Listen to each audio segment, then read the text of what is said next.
আসসালামু আলাইকুম প্রিয় ভাই বোনগণ, আপনাদের স্বাগত জানাচ্ছি। আমি আকবর আলী। আমার আজকের উপস্থাপন: ভালো মানুষ মন্দ মানুষ সকলেই ধ্বংসস্তূপে পরিণত হবে যদি না নিজের চিকিৎসা নিজে করে।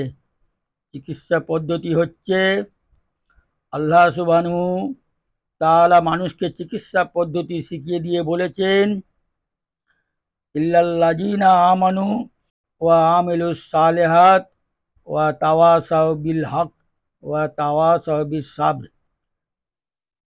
কিন্তু উহারা নয় যারা ঈমান আনে ও সৎ কর্ম করে এবং পরস্পরকে সত্যের উপদেশ দেয় ও ধৈর্যের উপদেশ দেয়। সূরা আসর আয়াত ৩।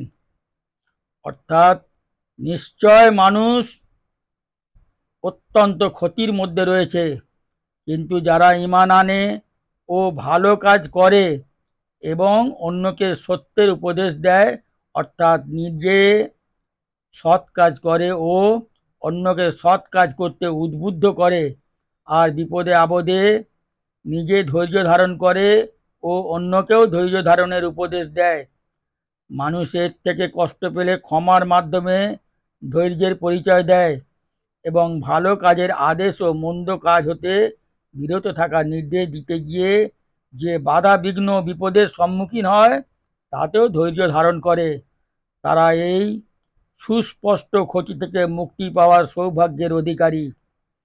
আল্লাহ তাআলা সকলকে খাঁটি মুমিন হওয়ার সৌভাগ্য লাভের তৌফিক দান করুন, আমিন। প্রিয় ভাই বোনগণ, কমেন্ট, শেয়ার, সাবস্ক্রাইব করে চ্যানেলটির অগ্রগতি সহায়ক হন।